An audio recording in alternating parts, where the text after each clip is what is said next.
Friends అందరికి నమస్కారం అండి. ఇప్పుడే అందిన వార్త బీఆర్ఎస్ నలుగురు ఎమ్మెల్యేలకు బిగిస్తుండవచ్చు. సీఎం రేవంత్ రెడ్డి సంచలన నిర్ణయం అంటూ లేటెస్ట్ అప్డేట్ అయితే రావడం జరిగిందండి. ఆ వివరాలు అనేది వీడియోలో తెలుసుకుందాం. వీడియోని పూర్తిగా చూడండి, అప్పుడే కంప్లీట్ ఇన్ఫర్మేషన్ అనేది అర్థమవుతుందండి. అలాగే మన ఛానల్ సబ్స్క్రైబ్ చేయకుండా వీడియో వస్తున్నట్లయితే వెంటనే మన ఛానల్ సబ్స్క్రైబ్ చేసుకొని bell button all notification activate చేసుకోండి. ప్రభుత్వం నుంచి వచ్చే లేటెస్ట్ అప్డేట్ అందరికంటే ముందుగానే అందించడం జరుగుతుంది.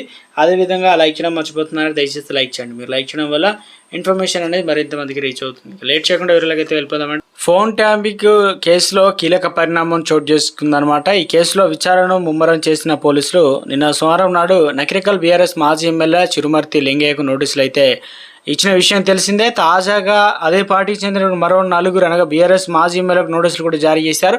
నోటీసులు అందుకున్న ఎమ్మెల్యేలు ఉమ్మడి నల్గొండ, మహబూబ్నగర్ జిల్లాకు చెందిన నలుగురు మాజీ ఎమ్మెల్యేలు ఉన్నారు. తెలంగాణ సర్కారు అమృత్ 2 టెండర్లో ఏదైతే అవినీతి పాల్పొందనంటూ బీఆర్ఎస్ వర్కింగ్ ప్రెసిడెంట్ ఢిల్లీకి వెళ్ళి సెంట్రల్ గవర్నమెంట్కు కంప్లైంట్ చేస్తున్న ఈ టైంలో పోలీసులు ఇక్కడ నోటీసులు ఇవ్వడం చర్చనీయాంశమైంది. ఇక ఈ నోటీసులు మిగిలిన బీఆర్ఎస్ క్యాడర్లో కూడా ఎప్పుడు ఎవరికి నోటీసులు వస్తాయని చెప్పేసి ఆందోళన మొదలైంది. కాగా ఫోరెన్సిక్ రిపోర్టులు లభించిన క్లూస్ ద్వారా వీరికి నోటీసులు జారీ చేసినట్టు తెలుస్తుంది. కాగా ఈ కేసులో ప్రధాన నిందితుడిగా ఉన్న ఎస్ఐబి అనగా మాజీ చీఫ్ ప్రభాకర్ రావును రాష్ట్రానికి రప్పించి విచారణ జరపాలన్న పోలీసు ప్రయత్నాలు ఫలించడం లేదు. ఆయనకు అమెరికాలో గ్రీన్ కార్డు రావడంతో ఇప్పట్లోనే ఆయన తెలంగాణకు రప్పించి విచారణ జరిపే అవకాశం లేదని చెప్పేసి న్యాయ నిపుణులు కూడా అంటున్నారు.